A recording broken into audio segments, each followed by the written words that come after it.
SB19, trending at viral sa kanilang pinakabagong dance craze na nilabas sa kanilang Instagram at social media account. Marami ang nagkomento. Yan fans ang nagkomento at nag-react sa kanilang dance craze sa Instagram. At may manifestation na sana ay mayroong concert.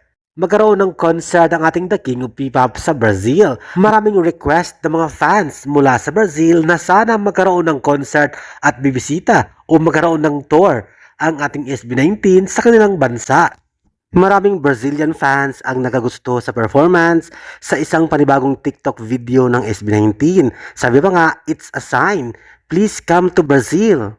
I love them. I would love them to come to Brazil. May iba, handang-handa. May iba naman, hindi pa ready sa SB19 performance. May nagsabi, fang to Brazil. At meron ding fan o army ng BTS na fan din ng SB19 or 18. Brazil loves you already. Please come to Brazil. Puro mga come to Brazil na tila ba nagmamakaawa o request na mga concert sila sa Brazil ang ating The King of P-Pop.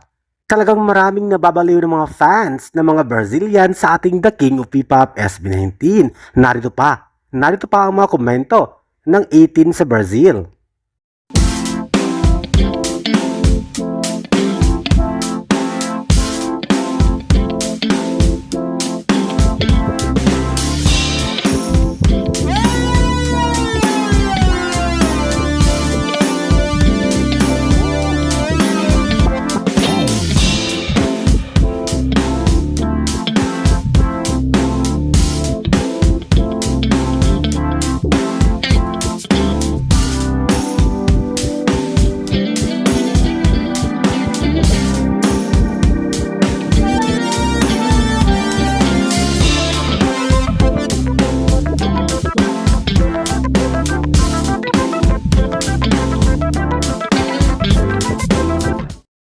O diba talagang dumarami na ang international fans ng SB19 lalo na sa Brazil. Kaya naman mapagbigyan kaya sila ng concert with SB19?